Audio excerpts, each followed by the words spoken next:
Hello friends, नमस्ते। कैसे हो आप सभी लोग। तो आशा करती हूँ आप सभी बहुत अच्छे होंगे और मैं भी ठीक हूँ फ्रेंड्स। तो वेलकम है आप सभी का मेरे एक और न्यू ब्लॉग में। तो फ्रेंड्स, आज मैं आई हूँ हॉस्पिटल। आज है 11 तारीख। तो मैं वॉइस ओवर भी वहीं से कर रही हूँ। तो थोड़ा हॉस्पिटल से साइड होकर जो आती हैं तो उसको इग्नोर कीजिएगा फ्रेंड्स। और आज अभी तक मैं आपको ब्लॉग में यही दिखा रही थी ना, एक गरीब हाउसवाइफ का स्ट्रगल। और सच में हमारी लाइफ में कितना ज़्यादा स्ट्रगल है, आप लोग देखते ही रहते हैं। आए दिन हम आप लोगों के साथ शेयर करते ही रहते हैं। लेकिन आज के ब्लॉग में ना हम आप लोगों के साथ ये शेयर करेंगे कि एक माँ बनकर भी हमने कितना सारा स्ट्रगल किया है।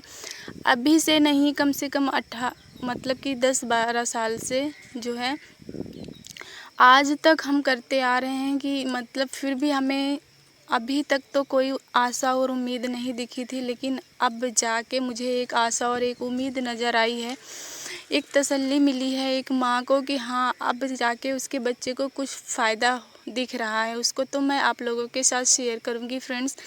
एक गरीब की लाइफ जो होती है ना, वो सच में सारा लाइफ ही स्ट्रगल करने में गुजर जाती है। और मुझे भी यूँ ही लगता है कि शायद ना मेरी भी लाइफ आधी तो निकल ही गई है, आधी भी स्ट्रगल करने में ही निकल जाएगी। लेकिन इतना कुछ सोचने के बाद और होता रहता है, देखती रहती हूँ अपने साथ अपनी लाइफ को, फिर भी मैं कभी भी हिम्मत नहीं हारती हूँ। क्योंकि मुझे पता है हिम्मत हारने वालों का कुछ नहीं हो सकता है। कुछ नहीं तो अगर हम हिम्मत नहीं हारेंगे, काम करते रहेंगे, मेहनत करते रहेंगे, तो कम से कम छोटी मोटी प्रॉब्लम को तो झेल ही सकते हैं। तो फ्रेंड्स, यहाँ पर मैं जो है आज के दिन ये वीडियो है कल की, और कल का मेरा बहुत ज़्यादा काम था। तो मैं ना एक टारगेट बना के काम करती हूँ। जिस दिन मुझे मालूम होता है कि आज तो मुझे इतना काम करना ही है, तो समझ लीजिए वो कर ही लेते हैं। तो कल जो है मैं उठी थी, उसके बाद जो है आप लोगों को पता ही है हमारी अम्मा भी हैं, तो उनकी आजकल थोड़ा पैर वो गिर पड़ी थी, तो हाथों में चोट आ गई थी। तो उनकी भी देखभाल करनी ही पड़ती है। उसके साथ साथ मैं उनको दवा ववा खिलाई वगैरह, मालिश वालिश करी थी। और घर के बच्चे हैं तो वो स्कूल जाते हैं, तो उनका जो है खाना पीना सारा कुछ करने के बाद जो है फिर मैं उसके बाद सिलाई पर बैठी थी। ये ब्लाउज़ 2 पीस वाले 2 ब्लाउज थे, इसकी कटिंग मैं पहले ही कर रखी थी। तो मैं कहा चलो, मैंने वैसे सोचा चलो नहीं सिलते हैं, दवा लेकर आएंगे तो सिलेंगे। फिर मैं सोची कि दवा अगर आज लेने जाएंगे तो आज अगर नहीं सिलेंगे तो कल दवा लेकर वापस कहीं 12-1 बजे के बाद ही हम घर पहुँचते हैं, तो पता नहीं कल भी टाइम लगे या ना लगे सिलने के लिए। तो इसलिए मैंने कहा कल पर छोड़ने से अच्छा आज ही सिल लेते हैं, घर पर हैं। तो सबसे पहले मैंने यही अपना ब्लाउज़ स्टिच किया। खाना पीना बच्चों के स्कूल भेजने के बाद मैंने वॉइस ओवर किया था मोबाइल वीडियो का। फिर उसके बाद अपलोड पे लगा के मैं उसको रख दी थी। उसके बाद जो है मैं स्टिच करने बैठी थी, तो मैं ब्लाउज़ 2 पीस वाला सिली थी। तो उसके बाद नहाना धोना था किया। उसके बाद मेरा एक और काम था, क्योंकि मुझे शाम को दवा लेने जाना था, तो रात टिकना था बिटिया को लेके। तो कुछ खाने पीने के लिए मैं सोची क्या ले जाऊंगी शाम को खाने के लिए, तो इसलिए मैंने ना दाल भिगोई थी। क्योंकि वहाँ पर जाते हैं तो कुछ ना कुछ ख़रीद के खाना ही पड़ता है, तो उसमें भी पैसे खर्च होते हैं। तो इसलिए मैंने कहा चलो शाम के लिए कुछ ले चलते हैं, सुबह कुछ ख़रीद कर खा लेंगे वहाँ पे। तो इसलिए मैंने दाल बनाई थी फरा बनाने के लिए। फरा आप लोगों को पता ही होगा। अब आप लोगों के यहाँ किसी और भाषा में बोलते होंगे, कुछ और बोलते होंगे, हमारे यहाँ तो फरा ही बोलते हैं। दाल पीस के और उसमें चावल के आटे में बनाते हैं। तो वही मैं यहाँ पे बना रही हूँ, क्योंकि मुझे दोपहर हो गई थी, 1-1 बजे थे, तो मैं कहा दाल वाल पीस लेती हूँ। तो वही मैं दाल वाल पीसने लगी थी। फिर उसके बाद जो है बनाते बनाते मुझे 4 बार बज चुके थे। पीसा उसको, फिर बनाया, उसके बाद तला, फिर उसके बाद पैक किया यहाँ ले आने के लिए हॉस्पिटल। तो उसके बाद फ्रेंड्स हम लोग शाम को आए थे यहाँ पर। घर से मैं 5 बजे निकली थी, उसके बाद यहाँ पहुँची थी 6:30 बजे। बिल्कुल अंधेरा हो गया था। तो आगे ब्लॉग में आप लोगों को यहाँ की वीडियो भी देखने को मिलेंगी। तो फ्रेंड्स, इस तरह से मैं ना स्टार्टिंग से ही हमारी लाइफ में स्ट्रगल ही स्ट्रगल है। और बहुत ज़्यादा मेहनत करती हूँ तो कहीं मुझे थोड़ी सी छोटी सी खुशियाँ मिलती हैं। और हमारी बिटिया है, इसको तो हम बहुत बचपन से इसका इलाज करा रहे हैं। पहले वहाँ चंडीगढ़ में थे तो हमने 6 महीने वहाँ पे पीजीआई में दवा कराई थी। तो वहाँ भी पीजीआई में मैं अकेली ही जाया करती थी बिटिया को लेकर।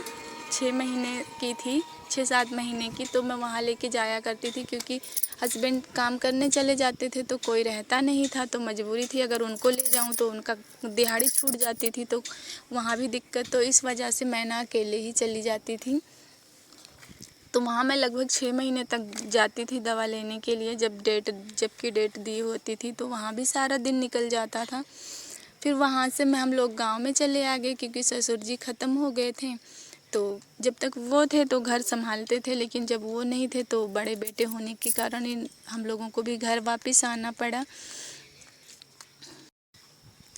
तो यहाँ पर आने के बाद तो समझ लीजिए लाइफ जहन्नुम ही बन गई थी मेरी। अभी इस ब्लॉग में मैं नहीं बताती हूँ क्योंकि मैं पिछले ब्लॉग में आप लोगों के साथ शेयर कर ही चुकी हूँ, तो बार बार क्या रिपीट करना एक ही बात को। हाँ, इतना समझ लीजिए कि मेरी लाइफ में ना कभी कोई अच्छी बात नहीं हुई है, बस टेंशन वाली, दुख वाली, परेशानियों वाली ही बात मेरे साथ हमेशा से होती आ रही। उसी में मैं बिटिया की दवा ववा कराती रहती हूँ हमेशा से। मैं वहाँ से यहाँ पर आई तो यहाँ के मतलब घर के जिम्मेदारियों में फंस गई, पैसे हुआ नहीं करते थे, तो बिटिया का इलाज भी बंद हो गया था थोड़े दिन के लिए, क्योंकि खेती बाड़ी करने लगे थे तो घर के खर्चे के लिए ही पैसे नहीं थे, तो हम इलाज के लिए पैसे कहाँ से करते। तो उसके बाद जो है फिर हम बीच में फिर भी हम लोग कहीं ना कहीं दिखाते ही रहते थे जहाँ समझ में आता था, मतलब आसपास में जो हमें अस्पताल समझ में आते थे वहाँ पे हम कई अस्पताल में दिखाए थे, लेकिन हर जगह यही बोलते थे कि मतलब नहीं ठीक होगी, कितना भी इलाज कराओगे नहीं ठीक होगी, ऐसे ही रहेगी, थोड़ा इसका ध्यान दिया करो, सब चीज़ सिखाने की कोशिश करो। तो मतलब ऐसे बोला करते थे, तो मैं निराश हो जाती थी और मेरे पास बहुत ज़्यादा पैसे नहीं थे कि मैं बहुत बड़े से बड़े हॉस्पिटल में इसको दिखाऊं। तो इस वजह से जो मेरे काबिल था वहाँ तक तो मैं दौड़ गई थी, बल्कि मेरे काबिल से भी ऊंचे मतलब ज़्यादा महंगा मैं इलाज करा चुकी हूँ कि अभी 8-9 महीने में, कुछ दिन पहले मैं दवा शुरू करी थी, 8-9 महीने वहाँ करवाई थी। वहाँ भी पैसे बहुत लगते थे, जितना हमारी कमाई नहीं थी उससे ज़्यादा लगते थे। फिर भी हमने सोचा चलो बिटिया की बात है, कर लेते हैं किसी तरह से, लेकिन वहाँ से कोई फ़ायदा ही नहीं नज़र आ रहा था। 8-9 महीने तक दवा करवाए थे हम, और उसके बाद फिर इसका और ज़्यादा तबीयत ख़राब हो गई। जब हमने वहाँ पर उनको जाके बोला तो वो गुस्सा होने लगे। डॉक्टर बोले कि यहाँ मतलब मुंह सड़ गया था, ठीक ही नहीं हो रहा था, तो बोले कहीं और से दवाई कराई हो तो तुम वहीं पे जाओ दिखाओ, मुझे मत दिखाओ। तो मैंने कहा मुंह सड़ा था तो मैं क्या आपके पास आती, इतनी दूर, काफ़ी दूर था उनका घर, तो अभी छोटी मोटी जैसे बुखार जुकाम और मुंह सड़ने के लिए भी मैं उनके पास जाऊँ, बहुत दूर है, तो ऐसा मेरे को नहीं समझ में आया। तो मैं पास से ही दवा कराई तो नहीं ठीक हो रहा था। ठीक कैसे होगा, उनकी इस दवाई ने रिएक्शन कर दिया था, तो इसलिए ठीक ही नहीं हो रहा था। तो इसी सारी बातों से बहस हो गई उस डॉक्टर से, तो मैंने वहाँ से बंद कर दिया। और बंद इसलिए कर दिया कि मतलब बहस हुई इस वजह से नहीं, फ़ायदा भी नहीं हो रहा था, ऊपर से उनका मैंने एटीट्यूड देखा, चिल्ला रहे थे, तो मैंने वहाँ से दवा बंद कर दी। तो मैं यहाँ से फाइनली मैं दवा कराने लगी हूँ अभी, और मुझे यहाँ से काफ़ी फ़र्क नज़र आया, और मुझे यहाँ 6 महीने हो चुके हैं दवा कराते कराते, अभी काफ़ी फ़ायदा नज़र आ रहा है। तो मैं कल आई यहाँ पर तो डॉक्टर को दिखाया, तो उन्होंने दवा तो दी है, बट उनका भी मुझे एक बात समझ में नहीं आया। मैंने सिटी स्कैन में उनसे पूछा मैम इसमें जो है क्या हुआ है, तो बोली कुछ नहीं, नॉर्मल है सिटी स्कैन। तो उन्होंने बोला नॉर्मल है, तो मेरे दिमाग में ये नहीं समझ में आ रहा, अगर नॉर्मल है तो फिर इसको दिक्कत क्यों है। तो ये डॉक्टर की बात है, वो ही जाने कि उन्होंने ऐसा क्यों बोला कि सिटी स्कैन नॉर्मल है, तो मुझे तो कुछ आता नहीं भाई, डॉक्टर की बात है, वो ही जाने। तो मुझे अब समझ में नहीं आ रहा कि मैं इसको या किसी और डॉक्टर के पास दिखाऊं। क्या हो सकता है उन्होंने मुझे ना बताया हो कि मैं परेशान ना हो जाऊं, बच्चे की बात है, तो इस वजह से शायद डॉक्टर ने कुछ ना बताया हो, कोई दिक्कत हो, पर उन्होंने यही बोला नॉर्मल है। तो अभी मुझे भी नहीं समझ में आ रहा है कि मैं क्या करूं, किसी और डॉक्टर को दिखाऊं या फिर ना दिखाऊं, तो देखते हैं क्या करते हैं। फ़िलहाल अभी तो मैं यहीं पर हूँ हॉस्पिटल में। मैंने वॉइस ओवर इसलिए किया क्योंकि मैं डेली वीडियो हमारी जाती है, तो वॉइस ओवर की वजह से रह जाए, तो इसलिए मैंने कहा चलो साइड में होकर थोड़ा वॉइस ओवर भी कर देते हैं, फिर अपलोड कर देंगे। तो फ्रेंड्स ये हमारा स्ट्रगल इतना ज़्यादा है ना, इतना ज़्यादा है कि हम खुद भी थक जाते हैं कभी कभी कि क्या ही करें। कि वैसे भी आप लोग देखते ही रहते हैं लाइफ में कुछ मतलब उतना ज़्यादा अच्छा नहीं है। मेहनत कर रहे हैं, कमा खा रहे हैं, वो बात अच्छी है, ठीक है, लेकिन कभी कभी मतलब दवाई के पीछे इतना परेशान होना पड़ता है ना कि थक जाते हैं। वो अभी चलो 1 साल 2 साल की बात हो, हम समझ लीजिए ना 8 10 12 साल से ही हम दवा ही करा रहे हैं। तो दवा कराते कराते भी परेशान हो जाते हैं, इसी में खुद की भी तबीयत ख़राब हो जाती है। तो इस तरह से फ्रेंड्स ये है शाम की सीन। जब भाई हम हॉस्पिटल पहुंचे थे कल 10 तारीख को, तो सबसे पहले प्यास लग गई थी। तो हम यहाँ पर सबसे पहले पहुँचते ही पानी भरे थे, पानी पिए थे, थोड़ा मुंह हाथ धो लेते। और आप लोग देख ही सकते हैं अंधेरा टाइप हो गया है, क्योंकि हमें पहुँचते पहुँचते सच में अंधेरा हो गया था। तो हमने जो भी वीडियो दिन में शूट की थी उसको एडिट किया, थंबनेल बनाया। लगभग 12 बजे तक नींद ही नहीं आ रही थी। फिर हम जो घर से लेकर आए थे खाने के लिए वो भी हम खा लिए थे 8 9 बजे। फिर उसके बाद जो नींद तो आ नहीं रही थी, तो वॉइस ओवर नहीं किए थे, बस कल शाम को वही थंबनेल बना लिए थे और एडिट कर लिए थे वीडियो। तो अब भी जो है हम वॉइस ओवर कर रहे हैं।